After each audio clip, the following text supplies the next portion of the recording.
Your mom passed away. Oh, I see. I'm off on an overseas trip now.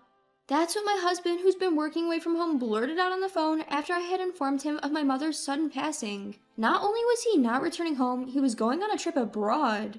I was in disbelief, but an even more unbelievable event occurred 3 days later. His parents passed away too, and I still couldn't get in touch with him. The reality of not being able to attend his parents' funeral due to his actions would turn his world into a living nightmare once he found out. My name is Nancy. I'm a 54-year-old homemaker. Our 20-year-old son recently moved out and started living alone, so it's just me and my husband Thomas at home now. Our relationship began through an introduction from my late father. My father had a close friend from his youth, and the two of them wanted us, their children, to get married since we were at an appropriate age and both working at the same company. This felt like an arranged date of sorts.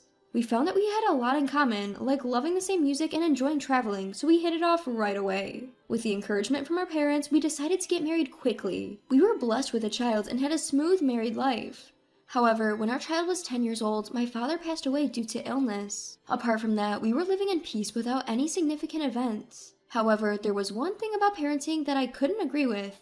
I am a homemaker, and our living is made possible thanks to my husband's salary. Of course I appreciate that, but my husband would always claim he's too busy with work overtime till late at night, and usually return home just before the last train. Actually, it would be better if he came home with the last train. There were too many days where he simply sent a curt text saying, "I'll stay at the company tonight," and didn't come home. The meals I carefully prepared were often wasted. I wish he'd notified me earlier if he wasn't coming home, and I wondered if he really was that busy. My husband works at the same company as my father did, but my father, despite traveling a lot for work, seldom came home just before the last train or stayed overnight at the company. Given the cost of the mortgage, child rearing, and daily expenses, I couldn't loudly complain as all the money was earned by my husband. However, just because he worked didn't mean he didn't have to do anything around the house or look after our child. My dissatisfaction gradually built up towards my husband, who always prioritized hanging out with his friends on his days off. The only time our son saw his father was when he woke up and saw him sleeping next to him in the morning.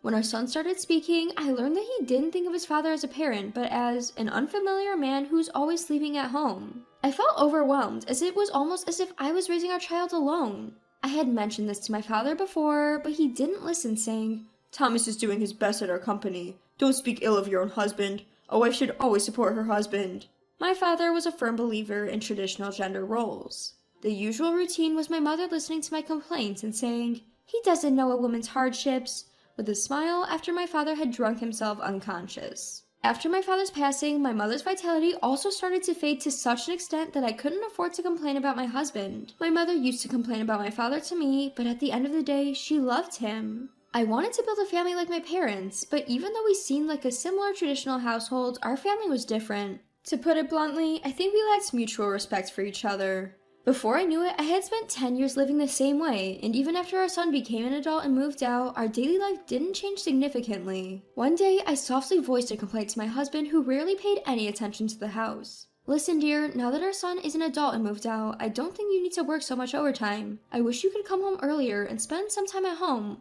We could do housework together, have meals together." I only wanted him to spend more time at home, but he took offense at the part about doing housework, and he was furious. "What do you think I'm working so hard for every day? And you don't even work. You expect me to whip my tired body into shape after work to do housework?"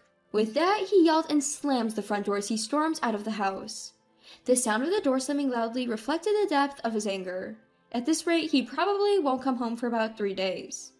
Even though my heart was deeply hurt, my mind was oddly calm to be thinking this. Why can't things go smoothly? All I want is to live in harmony with my husband. Did I say things wrong? Could there have been a better way to handle this without upsetting him? My mother, even in the same situation, seemed to have managed it better.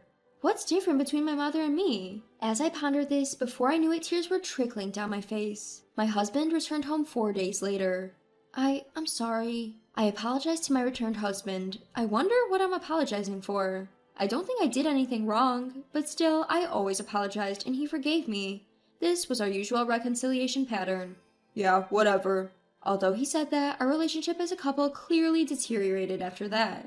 No, probably it's just that I wasn't satisfied. Up until now, I was always assuming I was at fault and would act submissive, but this time I couldn't feel that way. I found that I couldn't respect my husband anymore. One day, about a month later, while things remained awkward between us, he said, "I've been transferred to Alaska. I'll be moving alone."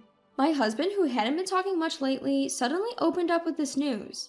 Alaska? It's so far away. It feels as if the distance between our hearts is about the same. Alright, understood. Please take care. That's about all I could say. He packed his bags and went off to Alaska in no time. I was left alone in this big house. It seems like a lie that just a while ago we were a family of 3 living here. We've been married for about 30 years. Up until now, I managed to keep going for a child, but that child is no longer with us. Recently, it seems that divorces later in life aren't so rare. I wonder if we'll become one of those cases. Just as I was contemplating this, my smartphone rang. The caller was from my mother. I thought I could use some advice on this matter. Just perfect, I picked up the smartphone. Hello, I'm Dr. Johnson from Chicago General Hospital. Am I speaking with the daughter of the owner of the cell phone? Hospital? A sinking feeling of dread washed over me. Yes, I'm her daughter. Is there something wrong with my mom at the hospital? Please remain calm. Your mother passed away a little while ago due to acute heart failure. We would like you to come to the hospital as soon as possible. Everything turned black before my eyes. My mom is gone? Can it be some mistake? Just last week when we spoke on the phone, she was fine. Hello? Are you still there? Hello? I'm sorry, I'm just in shock and confused. That's understandable. My condolences for your loss. Anyway, I'll be there as soon as possible. Please tell me the address.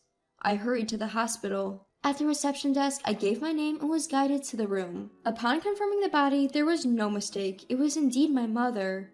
Seeing it for myself, the reality sank in. Until I reached the hospital, a part of me was hoping that perhaps my mother had simply dropped her phone and someone who happened to have a heart attack picked it up. It's so sudden. I hadn't even repaid her for raising me yet. Could you please leave us alone for a while? When I said that, the nurse was considerate enough to leave the room. And then I broke down and cried. After a while, when I managed to calm myself, I started to prepare for the funeral. Let's see, first I need to contact the relatives and make arrangements, and I should also let Thomas know. I took out my cell phone and called my husband, Thomas.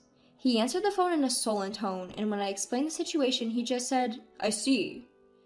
Not just I see, I'm holding the funeral soon. I want you to come here. But he told me he was about to go on an overseas trip with his colleagues. A trip? I unintentionally responded in a sharp tone, but he just replied that he was always working and there was nothing wrong with going on a vacation on his day off. I didn't push it any further, thinking that it would only result in him saying, "Who do you think puts food on the table?" So I contacted our son and held the funeral together. Our son must have noticed that I wasn't doing well, so he said he would stay with me for a while, taking a leave from college. As soon as the funeral was over and I thought I could breathe a sigh of relief, I received a call from my husband's brother. Apparently, my in-laws had passed away in a car accident. With successive family tragedies happening, I still couldn't get a hold of my husband. It seems that modern smartphones can be used normally overseas, but I could not contact my husband. According to my son, depending on the country or the settings on the phone, it might not be possible to make contact from here. So I decided to send him an email. When he comes back from his trip, he'll surely contact me. A week passed, but still no contact. When my son checked with his office just in case, they said he was still on paid leave but was due back in 3 days. What country is he in? Hasn't he seen his email?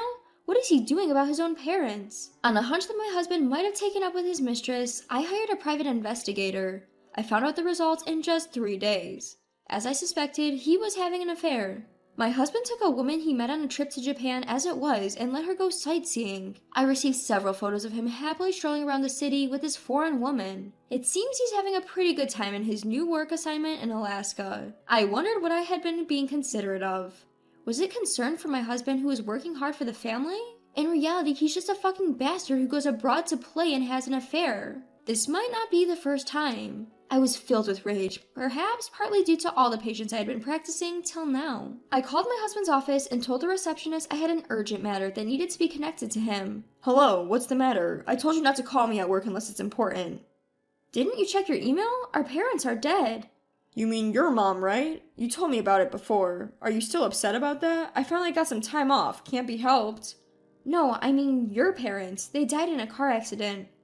"What? Are you kidding?" "Why would I lie about something like this? You said you just came back from abroad, but I heard you've been back for several days. Why haven't you been checking your emails from me?" My husband seemed lost for words, seemingly unable to accept the reality that was suddenly thrust upon him. "Hello? Are you listening?" Yeah."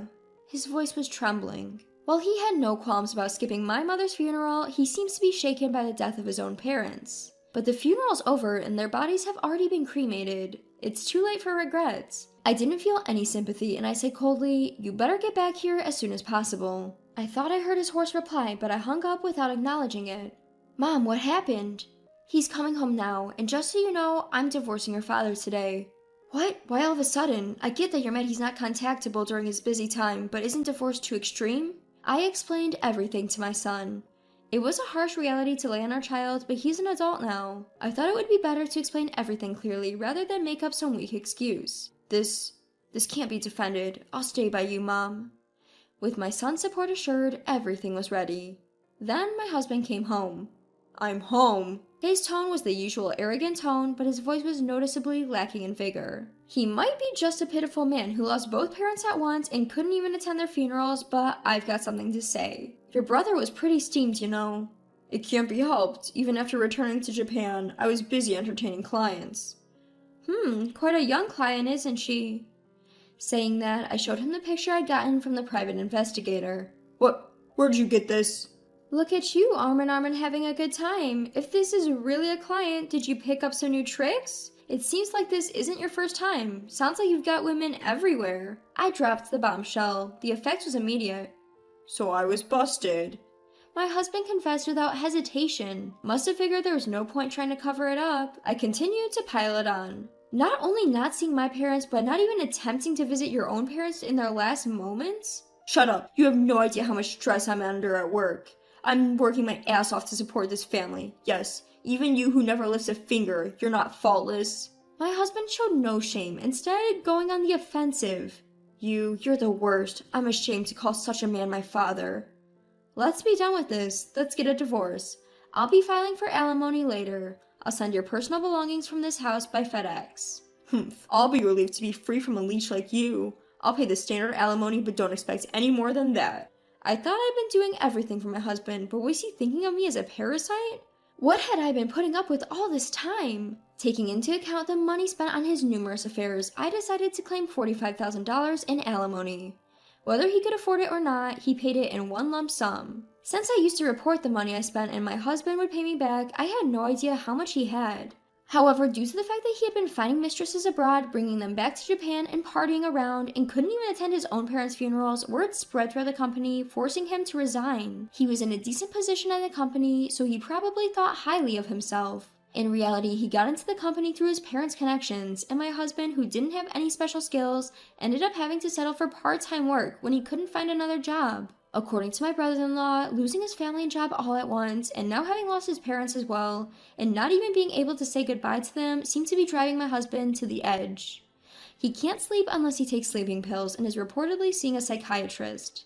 I didn't feel any sympathy at all. My son, who had said he'd stay with me for a while, returned to our family home, worried about my physical and mental exhaustion from the divorce turmoil. I think I'll live modestly with my son.